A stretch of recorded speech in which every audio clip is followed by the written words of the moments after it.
I lived with 5 or 6 crackheads. I couldn't focus on homework as a kid because I'd wake up in the night getting bitten by roaches. These words from Derrick Rose show us just how truly awful his childhood living situation was. We were living in poverty. You always have that thought in your mind that today might be your day. I remember stories of finding crack pipes, taking it to my grandma, like asking her, what's this? When I was younger, I had a gambling problem. That was the safest way I could bring money home. Growing up in Englewood, Chicago, a neighborhood with over 4,000 shootings from 2001 to 2016 alone, Derrick Rose could have been a statistic himself, but instead, he rose up to become the face of Chicago during the early 2012s. The youngest MVP in NBA history, a true inspiration to anyone going through a struggle. Unfortunately, it was at his life's peak when, in a cruel twist of fate, everything was taken away from him. So today, we are going to look at one of the NBA's most unlikely stories while also deep diving into one of the most tragic injuries the world of sports has ever seen. Derrick Rose's story as a Chicago Bull can be told through 3 highs met with 3 extreme lows, giving us a man who, as you will see, is the NBA's biggest what if. At his highest peak in the league, Rose looked like a future top 10 player of all time, but before we get there, we had Murder Park, the nickname of Derrick Rose's childhood basketball court. Real name Murray Park, there was no humor in this nickname. Chicago Magazine reported from January to August of 2008, the year Rose was drafted, that 28 people were murdered in the surrounding area of Murray Park alone. Crime and poverty was all around a young Rose. It was all he knew. His brothers and mom kept him away from the crime, but as for the poverty, Derrick's family could not afford anything extra. They lived month to month with everyone chipping in what they could. I couldn't get money to even get like 5-cent candy. I used to get a cup and put powdered sugar in it and get a spoon and sit there and watch Power Rangers and eat powdered sugar. But growing up in these surroundings, when his God-given basketball talent began to show, Rose knew he was meant for more. As the youngest child, he was going to get his family out of a living nightmare. Despite Murray Park's extreme violence, a young Rose could be found at the park at all hours of the day. Him and his friends would shovel ice off the court in the winter just to get in games. There was even a time Derrick broke his arm and was found playing that same night with a cast on his hand. I still played with the cast on, bro. I was still playing.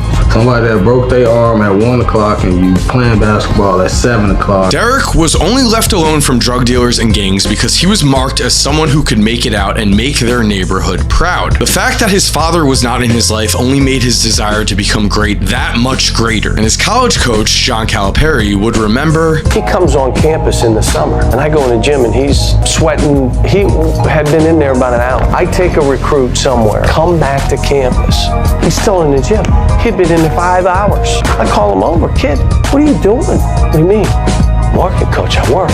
Working hard was all Derrick Rose knew. Many who are gifted coast by, but not Rose. Because of this, in high school, Derrick gave us a moment that truly is what Chicago legends are made of. As even though he was a legitimate superstar as a high school freshman, Rose chose to go to Simeon High School, where he played JV due to head coach Bob Hambrick's rule that no freshman, no matter who he was allowed to play varsity. At Simeon, Rose wore 25 to honor former Simeon player Benji Wilson, who was the #1 prospect in the nation before he was tragically shot and killed at the age of 17. A horror story of what could have happened to Rose if a single day of his life was different growing up in the environment he lived in. To some, wearing Benji Wilson's number would add pressure. To Rose, this was life. He was the chosen one who was going to put his city on the map, and he knew he would play at a level that honored a Chicago legend's memory. As a freshman, Rose led the JV to a city championship and was so dominant that his coach was actually willing to break his rule and let Rose play on the varsity for the state tournament, but Derrick declined. He didn't want to take away playing time from someone who had earned it all season. So the next year as a sophomore, he would go on to become an All-American, and then as a junior, he became a top 5 prospect in the nation, and in the state championship, game tied. Here is where the legend of Derrick Rose was truly born. Here's Rose. He's going to make a play. He's going one-on-one. The lob, the score! Derrick Rose with the bucket. they have won the 2006 state championship. What is also legendary is we have a new channel, Coors Light, where we are doing detailed what-ifs, such as our recent latest video, What If Luka Doncic Was in Michael Jordan's Draft Class? The link to that video is in the description. It would mean a lot if you went and checked out that video and subscribed and turned on post notifications for Coors Light if you enjoy the content there, only if you enjoy the content. By the way, a new what if is coming on this channel very, very soon. Stay tuned for that. And now, getting back into it, a game-winning shot to win the state title is what anyone shooting in their backyard dreams of. Derrick Rose didn't have a backyard, so his dreams went far greater. As a senior, he won the state championship by over 20. These two state titles were Simeon's first since Benji had led the school to a title in 1984. The city of Chicago was officially on Derrick Rose's back, and he was making them proud. In college, he was an All-American freshman and was the best player on a Memphis team that reached the NCAA Finals, and unfortunately, he is remembered for this moment. He backed off as well. Wow. Stayed with that one. Collins driving, almost lost the handle. Chalmers for the tie.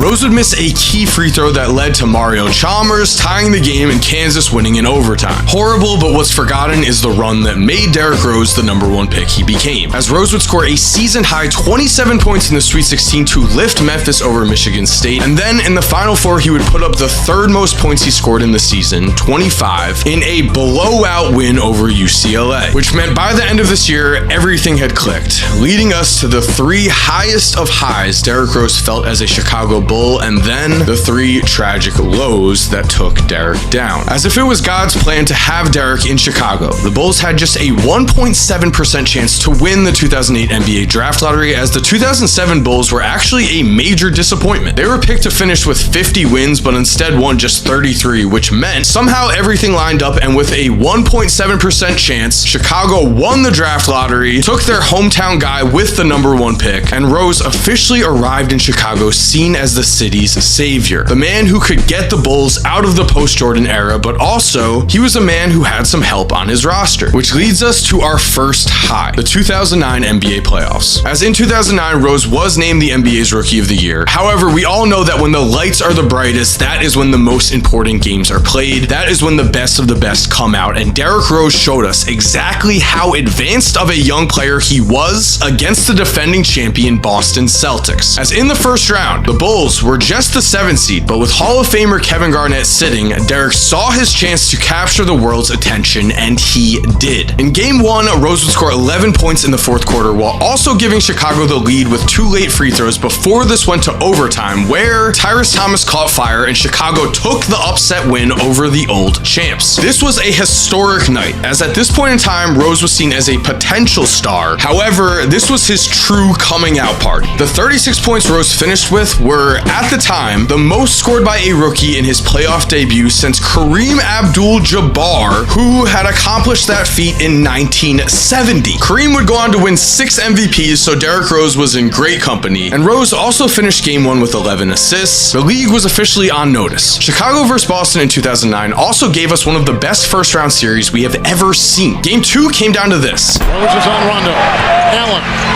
over Noah.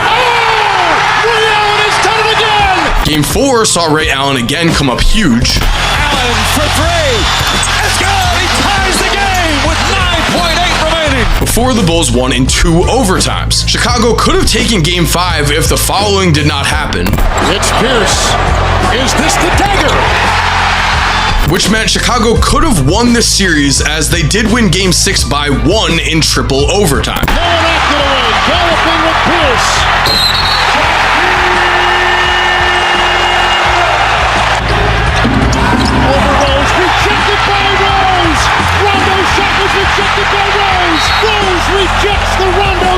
Game 7, though, was a 10-point Boston win, but as you can see, Chicago, with a rookie Derrick Rose, had plenty of chances to take this one, and they were seen at this point as a young team on the rise. Here's what Paul Pierce and Kevin Garnett remember from that series. Derrick Rose versus Rondo, though.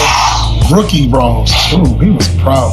But I remember that series was, D Rose actually thought, man, I can beat these guys by myself. I don't know which game it was, but he rocked it, he cradled it. It was like, whoa, point guards is doing that now? Huge words, and in year 2, Derrick was named to the All-Star team, making him the first Bull since Michael Jordan in 1998 to make an All-Star team, and by year 3, he was ready to break the mold. The difference between Derrick and everyone was, again, his work ethic. Listen to what Kobe had to say about Derrick at this time. Young guys do not earn your praise easily, but there was clearly a respect on the court while you were going after him and he was going after you from that first game. I can tell when a player, truly wants to be better. That being said, I've seen improvement in this game from last year to this year. It shows me that he's putting the time into the gym. And so, before the 2011 season began, Rose would famously ask reporters this. Why can't I be the MVP of the league? Why can't I be the best player in the league? I don't see why.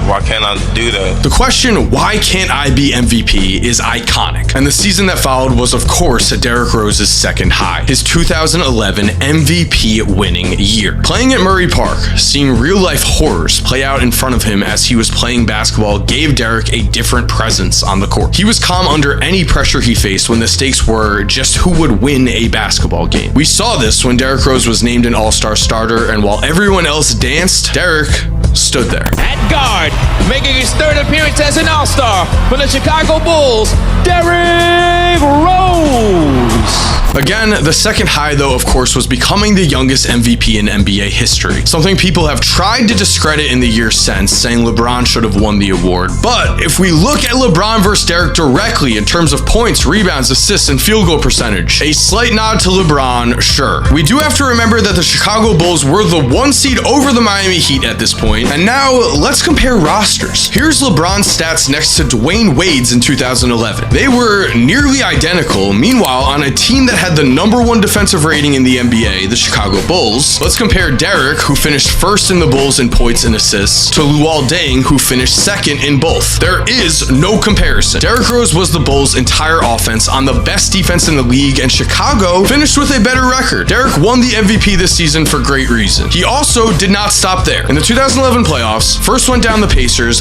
then went down the Hawks, as in Game 3 versus Atlanta, Derrick scored 44, another statement, which led us to the Eastern Conference Finals, and in the regular season, Chicago had won every game versus Miami. Then, in Game 1, they also won, taking a series lead that had everyone doubting the Heat's big three and had everyone believing Chicago was going to win the title. That wouldn't happen. Chicago lost the next 4 games, but with a young Derrick Rose complimenting a soon-to-be first-team All-NBA / Defensive Player of the Year in Joakim Noah, Chicago seemingly had the roster of the future. It was only a matter of time before they won a title only. Before we have our third high in Chicago, we have our 3 lows. The 3 injuries that took Derrick Rose down. As in 2012, after another All-Star starter year, in Game 1 of the 2012 playoffs, the Bulls were the 1 seed and again were determined to take Miami down and win the title. Only up 12 with about a minute and a half remaining of Game 1 of the playoffs versus the 76ers. Derrick Rose drove to the basket and then...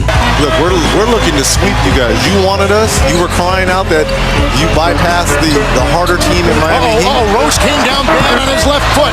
See him holding onto his knee and down. Low number 1, a torn ACL. The torn ACL that took away the youngest MVP in NBA history. We know that Derrick Rose never recovered from this point. However, there is still a third high. Before we get to that, though, low number 2 came after Rose sat the entire 2013 season, worked relentlessly to come back, then 10 games into the 2014 season, went down with a torn meniscus. Even worse, low 3 came just 1 season later, as in the 2015 season, same story. Torn meniscus in February, only this time, Derrick returned in April to play. If there is one thing we can never question, it is the toughness and drive and work ethic Derrick Rose displayed at all times. At this point, Derrick Rose had accomplished his personal goals. After being named the youngest MVP ever, Adidas had signed Rose to a contract that was worth near $200 million, and the NBA actually invented a new salary cap rule for players such as Derrick Derrick, known today as the Derrick Rose rule, players in their first 4 years who have been voted to start in at least 2 All-Star games, or have been named to the All-NBA at least 2 times, or have won the MVP, are allowed max contracts worth 30% of their team's salary cap compared to 25. Derrick was given the salary that was named after him, so financially he was set. We've seen players such as Ben Simmons before, ones who can never get back to the court. Derrick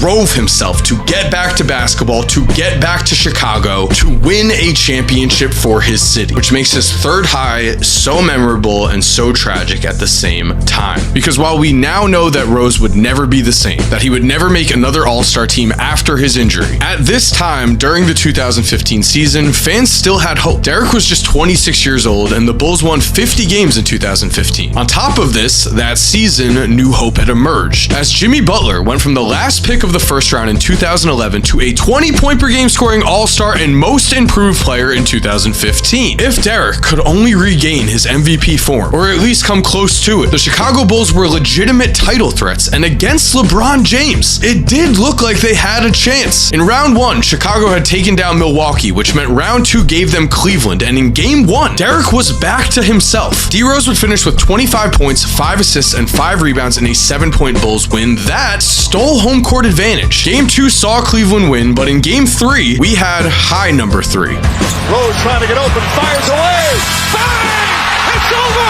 The Bulls win at the buzzer! Yes, after another great game, Derrick Rose connected on a game winner. The Bulls were up 2-1 on the Cavs. A finals appearance was very much in play. Derrick's face said it all, but unfortunately, our story turns again, as Rose wasn't the same. His athleticism had been zapped, and Chicago would lose the next 3 games as Rose shot under 40%. In game 4, it did look like they had a real shot at this. Derrick even had 31 points, but LeBron would sink them with a game winner.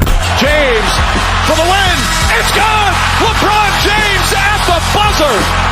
So it is here where I will present a bonus 4th high and a bonus 4th low. As in 2016, Rose did not suffer any major injuries to his knee. He did have an injury to his eye, but the magic was gone. Derrick averaged just 16.4 points and 4.7 assists per game on 42.7% shooting in 66 games played, which meant after the Bulls failed to make the playoffs, they no longer believed in Derrick, and management decided to trade him to the New York Knicks, and the clip of Derrick finding out is just a sad one.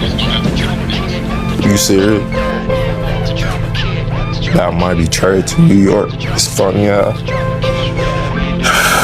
everything plays out. I don't know how to feel right now. Like, I'm anxious, but that shit made me who I am, man. Just can't believe it. Again, in his career, Derrick would never reach another All-Star team. He would never become the same superstar level player. However, we still do have high number 4, because with Derrick Rose, we had a man who had gone through everything, who as a child had worked non-stop to get his entire family out of an incredibly dangerous situation. This was a man who had been at the top of the NBA and showed how hard he was willing to work to get back to that level, only for his body to fail him. A story a lot will call sad, but we did have one game of redemption, as after the Bulls, Derrick Rose has played on the Knicks, Timberwolves, Pistons, and Grizzlies, proving the grit he has, but it was on the Timberwolves where his God-given talents were shown once again. MVP Rose was back for 1 game. Playing the Utah Jazz, Derrick Rose had a career-high 50 points in an emotional display that saw him score clutch baskets and even finish things off with a game-winning block. Another rebound. Exum has it blocked in the corner by who else? Derrick, 2011 MVP, Rose. Jeff Teague would later say, so before the game, D Rose like, man, you playing tonight? D Rose like, don't worry about it, I'm going for it. I'm getting 50 tonight. So when he get up to like 40, he all start getting emotional. And I'm like, why are we getting sad? So we get in the locker room and they playing the speech over the thing. He like, man, I've been through hell. I'm like, damn. So while injuries took away what Derrick Rose could have been, it's better to focus on what he did become despite his circumstances. He is an inspiration to anyone in a struggle. If you work hard, if you fight for a better life, you can make one. And if you are pushed down, you can always work to come back. So thank you for watching. I hope you enjoyed this video. If you are